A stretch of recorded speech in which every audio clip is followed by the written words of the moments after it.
as profecias a respeito de Cristo, da vinda de Cristo, do seu nascimento através de uma virgem. E João, então, ele disse que aquele que não acredita que Deus se encarnou, ou seja, se tornou homem, que não acredita que Jesus Cristo era Deus, então esse está sendo identificado por João como aí alguém que nele habita, então, um falso espírito. Então, um cuidado muito grande isso. Não se deixe ser feito morada de um falso espírito, acreditando em heresias. O outro combate de João, então, era com alto engano moral. Eram aqueles falsos mestres ensinando, então, que o corpo humano era apenas um invólucro, então, da alma e do espírito, e que não tinha importância alguma e que poderia ser tratado de qualquer maneira e fazer o que quisesse, o que desejasse. Então João adverte que o pecado é do diabo. Aquele que comete pecado é filho do diabo e não filho de Deus. Então o cristão não deve andar na prática do pecado. O seu corpo deve ser sempre mantido santo e irrepreensível. Muita gente ainda hoje diz por aí, não, Deus quer só o coração, Deus não quer o corpo não vai para o céu. Engano seu. A Bíblia diz que esse corpo, se mantido santo, ele será transformado no dia do arrebatamento e subirá ao encontro do Senhor. Então deve ser mantido santo e irrepreensível para o dia do arrebatamento. Se você vive de qualquer maneira, deixando o corpo fazer o que deseja, então não subirá no dia do arrebatamento. Esse corpo não poderá ser transformado para subir. Se não fosse assim, Jesus, quando, por exemplo, salvou aquela mulher de ser apedrejada, não tinha dito para ela, olha, vai, não peques mais. Ele diria, pode continuar na prostituição, não tem problema não. Mas Jesus diz, vai, não peques mais. Então, uma advertência, não continue na prática do pecado. Você aceitou Jesus como Senhor e Salvador, foi perdoado pelos seus pecados. Então agora viva de acordo com a santidade de Deus. E João diz, filhinhos, eu vos escrevi para que não pequeis. O crente não deve andar pecando, porque o pecado é do diabo e não de Deus. Mas ele diz, mas se por acaso você cair em pecado, não é porque você planejou, que você desejou, nem que quer continuar no pecado, mas você caiu em pecado, então nós temos um advogado junto ao Pai, que está à direita de Deus, intercedendo por nós, que é Jesus Cristo, ele é o nosso advogado. Então confesse o seu pecado, peça perdão, se arrependa e não pratique mais. Então você estará perdoado, estará em comunhão com Deus. Outro problema ali era a autoexaltação, era a religiosidade, era uma autoexaltação espiritual. Então os mestres, os falsos mestres, eles se consideravam superiores a todos e diziam que só eram superiores, só eram salvos aqueles que concordavam com eles, que seguiam as suas doutrinas. Então seus escritos valiam mais do que a própria Bíblia, suas pregações valiam mais do que a pregação dos próprios apóstolos. Então é um perigo muito grande que nós estamos correndo hoje. Já tem gente por aí escrevendo, dizendo que está escrevendo a continuação da Bíblia. Já tem outros aí dizendo que a interpretação do seu líder que vale da Bíblia é mais importante que a Bíblia.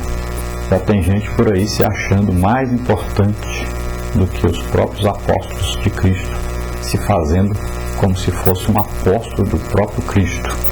E muita gente dizendo que os seus escritos, os seus livros são mais importantes, mais necessários para a vida cristã do que a própria Bíblia. Então nós vemos na epístola de João, nessa primeira carta de João, o quão importante essa carta, quão atual é essa carta, porque ela fala dos problemas que a igreja enfrenta hoje, com esses falsos ensinos, com livros e mais livros, com pessoas e mais pessoas, vindo aí dizendo que tem igual ou maior autoridade do que a própria palavra de Deus. Então tomemos todo cuidado e vivamos de acordo com a palavra de Deus. Tenhamos como a nossa regra de fé e prática realmente a Bíblia. Então nós vamos ver que João escreveu essencialmente sobre cristologia, ou seja, João considerava que sem Jesus não existe salvação, não existe perdão de pecados, não existe comunhão com Deus, não existe vida eterna. Então Jesus está no centro da Bíblia. Tudo gira em torno de Jesus e a salvação por ele executada, a sua morte, redenção, a sua ressuscitação também. É sabermos essencialmente que ele morreu por nós, pelos nossos pecados, levou sobre ele as nossas maldições, nossas enfermidades e ressuscitou, está vivo, está à direita do Pai, onde intercede por nós. Glória a Deus. Nós vamos agora ao nosso questionário, onde nós passaremos pelos principais pontos da nossa lição. Na primeira pergunta aí, o texto áureo, para completar. Toda a escritura divinamente inspirada é proveitosa para ensinar, para redarguir, para corrigir, para instruir em justiça. Segunda carta do apóstolo Paulo a Timóteo, capítulo 3, versículo 16. A nossa verdade prática, para completar, número 2. Esta carta divinamente inspirada é aplicável a todo leitor que deseja ter sua vida no centro da vontade de Deus. Pergunta número 3. Em que nos tornamos e passamos a usufruir quando aceitamos a Cristo como nosso Salvador? Então nos tornamos filhos de Deus e passamos a usufruir a vida eterna pela graça dele. Pergunta número 4. O que acontece com todo cristão ao ler essa primeira carta de João? Então se sente amado por Deus e seguro pela obra da eterna redenção consumada por Jesus Cristo. Número 5 aí, dentro da primeira parte, entendendo a carta de João, o apóstolo. O que mais difere essa primeira epístola escrita pelo apóstolo João das cartas de Paulo? Então, primeiro, não começa nem termina com saudações. Segundo, seu conteúdo é enriquecido pelas experiências espirituais do autor. Terceiro, é um dos livros da Bíblia mais instrutivos e edificantes para o cristão. Número 6 aí, para completar. Então, segundo aí, um resumo do livro de João. Primeiro, o autor, João. A data e ocasião, 85 a 95 depois de Cristo. O tema, a verdade cristológica e a conduta cristã. O propósito, defender a cristologia, a fé em Cristo, em Jesus Cristo, tal como ele é verdadeiro homem e verdadeiro Deus. Da heresia gnóstica, cristologia deturpada, que negava total ou parcialmente as naturezas de Cristo. E a moral, a conduta própria do cristão, da anomia dos gnósticos, que afirmava ser impossível as ações humanas prejudicar o relacionamento com o divino. Depois, dentro da estrutura do livro, da primeira epístola de João, o prefácio, capítulo 1 aí, do versículo 1 ao versículo 4, a vida na luz, vai o capítulo 1. Depois, viver como filhos de Deus, defendendo a fé cristã e as naturezas de Cristo, capítulo 3, versículo 1 ao versículo 4. E conclusão, a confiança do cristão, capítulo 5, versículo 14 ao versículo 21. Depois, na segunda parte, conhecendo o autor da carta, quem foi João, o apóstolo? Pergunta número 7. Então, filho de Zebedeu, mesmo que escreveu o evangelho que leva o seu nome, e as 3 epístolas que levam o seu nome, e também o livro de Apocalipse. Dentre os discípulos de Jesus, foi o mais íntimo. Compartilhou dos momentos mais difíceis de Jesus. Foi o único dos discípulos que permaneceu até o fim, ao pé da cruz. 3 dias após o sepultamento do Mestre, ele foi ao sepulcro em busca do corpo do seu amigo Jesus, que já não estava lá, considerado por Paulo uma das colunas da igreja. Pergunta número 8. Quais as características singulares do autor, João? Então, João consegue demonstrar em suas cartas que foi transformado pelo amor de Deus, o Pai, e de seu Filho Jesus Cristo. O apóstolo reconhece no amor do Eterno pela humanidade a essência da vida cristã e do autêntico cristianismo.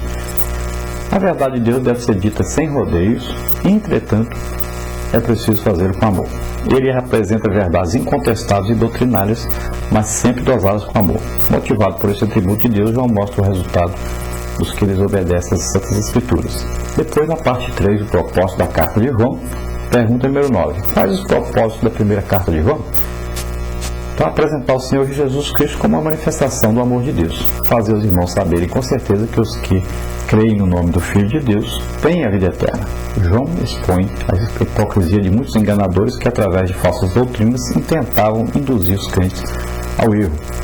Então, João confirmou a fé dos autênticos crentes.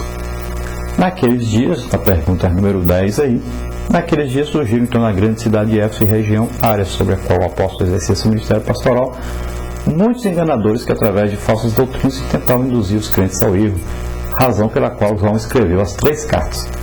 Como João chamava, então, esses falsos mestres aí? Chamava-os de anticristos, mentirosos e falsos profetas. Número 11. Quais os erros concernentes a Cristo ensinados pelos falsos mestres no tempo de João? Então, afirmava ter o Pai, mas negar o Filho. Ensinava que Jesus era apenas um homem, filho natural de José e Maria. Não criam em Cristo como Deus encarnado. Número 12. Como o apóstolo João nos ensinou a identificar os falsos espíritos? Então, são aqueles que negam o fato da encarnação de Cristo como Deus encarnado, cujo sacrifício resgatou-nos da maldição do pecado. Número 13. Como era o alto